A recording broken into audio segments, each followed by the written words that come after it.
YouTube fam? This your boy Tony 2 Times, and we back with another episode of Hood Tales, man. Before I start, be sure to smash that like button. Definitely watch the video to the end to hear the full story. Let's get right into it. Trying to survive in today's crazy world is an everyday struggle. Whether you are in the streets, looking over your shoulders, ducking police, or trying to make sure your so-called homie don't cross you up, even for the working man, trying to make ends meet, feed your family, and keep things afloat. Truth of the matter, pressure busts his pipes. I remember being young and hearing about certain situations, thinking to myself, that's wild. But nowadays, it seems like mental illness is on the rise and people really don't have a sense of reality and feel like they can get away with anything. It went from being wild to just crazy. And today on Hood Tales, we will take it to Long Island, New York to discuss two young men and their alleged crime spree that left two people gone. According to sources, at the time, Corey Williams and Malik Shelton, both 19 years old, decided to go on a lick on November 18th, 2015 at about 6:30 p.m. 33-year-old Gerber Hernandez was walking home from his construction job on Babylon Turnpike and Roosevelt when two men pulled up on bikes, demanding money, before allegedly letting off two shots, striking the man before fleeing the scene. A good Samaritan at the scene stayed with the victim until police arrived, but he would unfortunately pass away from his wounds. The case went cold for a minute. Then 8 months later, on July 8th, 2016, at about 2:00 a.m., Corey called a taxi to Willett Place in Roosevelt. When the taxi arrived, allegedly, Corey and a homie robbed the 46-year-old driver, getting about $200. On another incident, Corey, Malik, and a few more people were inside an unoccupied home under construction on Wagner Street in Roosevelt. 37-year-old Royston Hall was at the property as well, when allegedly the younger men decided to rob him for some grass.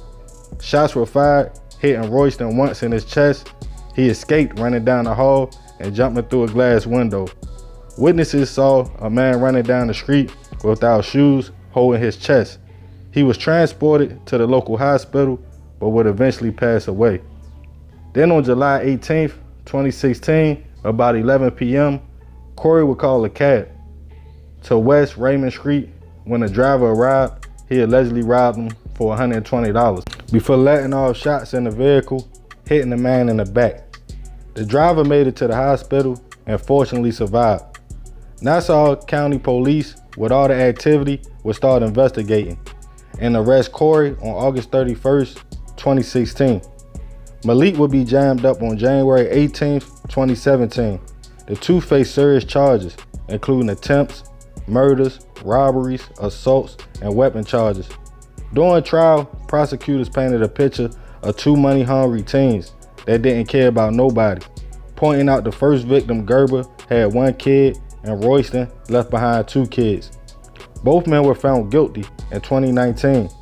Corey was sentenced to 100 years to life in prison, and Malik was sentenced to 25 years to life. Rest in peace to both victims. I send my prayers and condolences to the family.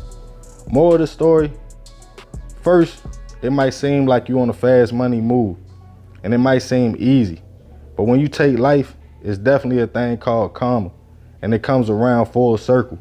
Corey and Malik almost got away with the first situation, but sometimes that adds fuel to the fire, making people feel untouchable.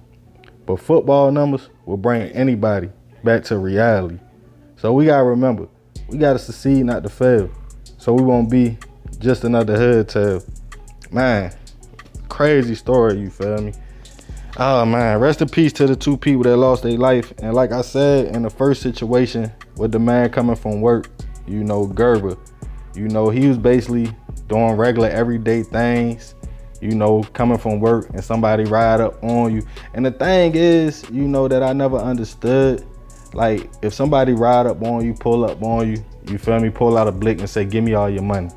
You give them the money, you feel me, everything you got on you, your jewelry, whatever, and they still blick you down. It's like, I don't get that, especially if you ain't nobody that can retaliate. You know, I understand that in certain worlds and gang culture, you feel me? If you a kingpin, you know, they might rob you and leave you and, you know, take you out because they feel like you can retaliate if you know their voice or if you know anything about them.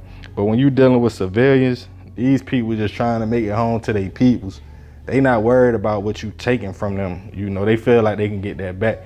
They can't get their life back though. And I feel like a lot of times when people got them blicks in their hand, they feel powerful.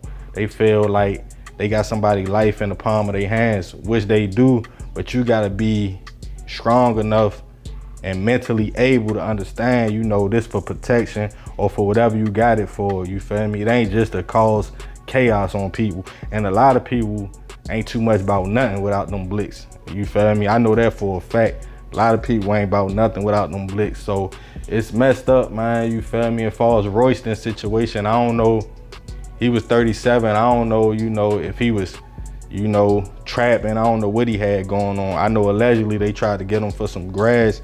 I don't know why he was with the younger kids, but you feel me? Whatever the situation was, shots was fired, you feel me? And they hit him. And you know, he tried to get away, but he ran down the street, you know, and he passed away.